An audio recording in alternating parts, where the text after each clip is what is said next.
This is Radio 97. It's a Thursday morning. Let's talk law, Jess. It means our resident lawyer, Desfina Priala of boutique law firm Priala Legal in Runaway Bay is with us every Thursday to offer her legal expertise by providing some general advice on the latest hot topics. Of course, having experience spanning more than 25 years in the area of property and commercial law. And she joins us right now. Good morning, Desfina. Good morning, Jess. Good morning, Wayne. Morning, Despina. Well, we've got a very interesting, in fact, a couple of interesting topics to talk about this morning. We're going to talk sexual allegations. Now, we're going to do that very shortly because it's a very hot topic. You've heard undoubtedly quite a lot about it in the media, traditional media, and on social media as well. We're going to talk about that very soon.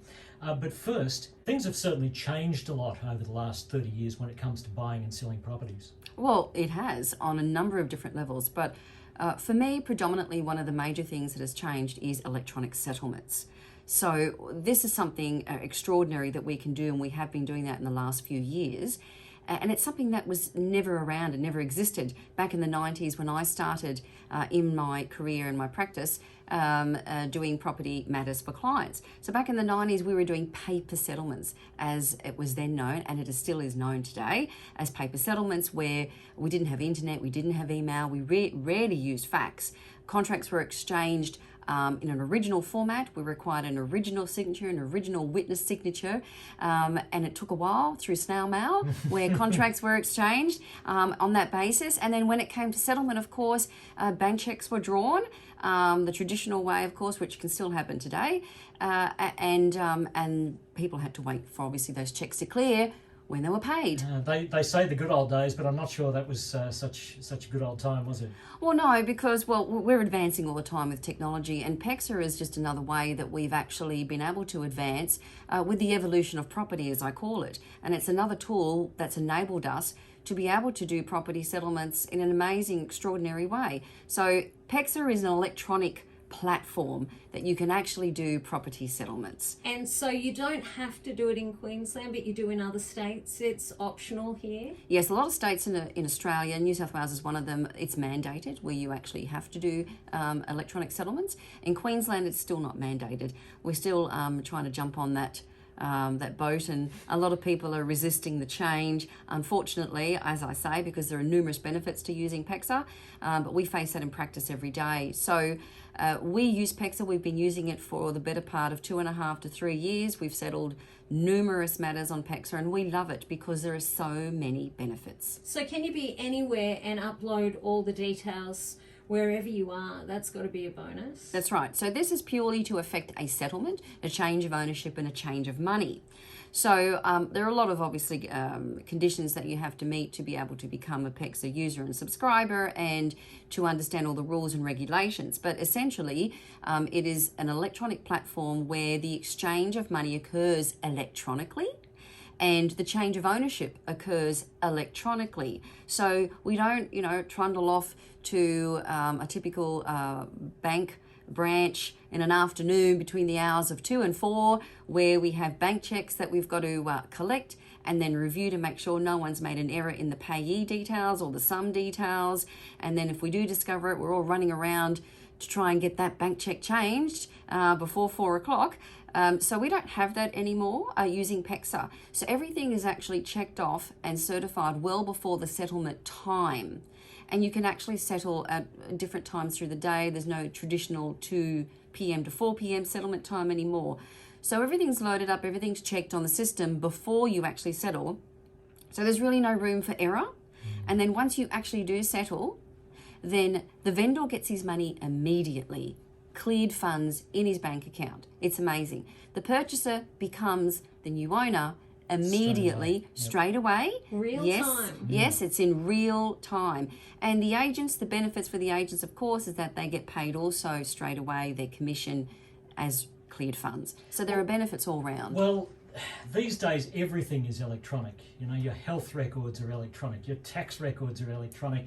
You can buy, you can do your banking electronically. You can do everything electronically. Oh, the kids at Tuck Shop now can take a card and pay wave or They do can. it on their phone. They can. So yes. you can do all that. Why is it still, in some instances, possible to do things we were doing 30 years ago, using paper for settlements? Well, because not everyone, as I said, is jumping on the bandwagon. And particularly in Queensland, we have firms that are still using archaic processes and measures, as I call it, and they are resisting the change.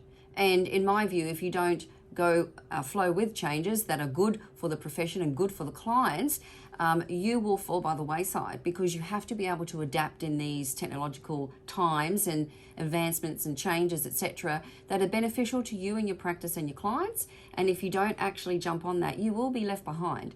So it's only a matter of time that those firms will be left behind if they don't jump on like everybody else has done, or most people have. But it makes it difficult for us in practice if we face those particular firms for a property settlement and they refuse to do it. Does it happen very often? It does still, surprisingly. There's a percentage of firms that still are not on PEXA, or they are registered for PEXA, but they actually don't use it.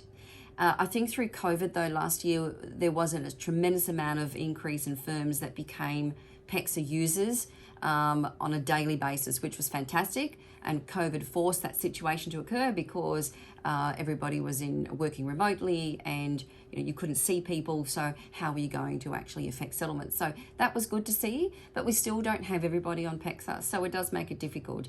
And there's really no reason not to. There are so many benefits. It's a secured system. I don't want to take away from what PEXA is going to come and talk about in the next few weeks, but essentially I wanted to sort of mention today and an overview that looks at so many benefits, and we've come so far in property, and we're going to continue to do so. Yeah. Is it time for the Queensland government to say, yep, everyone's got to be electronic now? Well, it's difficult.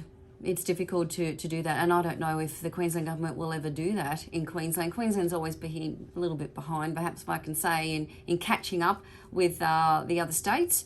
So it's just a matter of time to see what will happen, to be honest. Maybe it never will be mandated. I'd like to see it mandated in the next 5 years, hopefully, which will be great and very beneficial. And PEXA itself is continuing to evolve.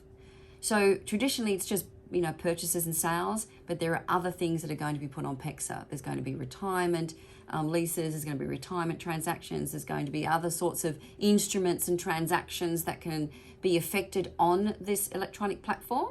So it's just going to continue to evolve and evolve, and people should really, really jump on that. Move with the times. Move with the times. Get hip. Yeah. Come on, you swingers. Exactly. So we love PEXA, and we're going to continue to love it and use it, and we want everyone to do that. So. Adapt. Queensland, keep up. Yeah, keep up, Queensland. We'll talk more about PEXA and what it means for all sorts of legal matters in the coming few weeks. This is Radio 97, and it's Talking Law with Despina Priala. If you have a question to do with the law, Despina, more than happy to answer it for you. All you need to do is send it to breakfast@radio97.com.au. Well, if you've listened to the news at all in the last couple of weeks, you would certainly not be able to have missed stories regarding sexual allegations, trial by social media. We'll look at that next.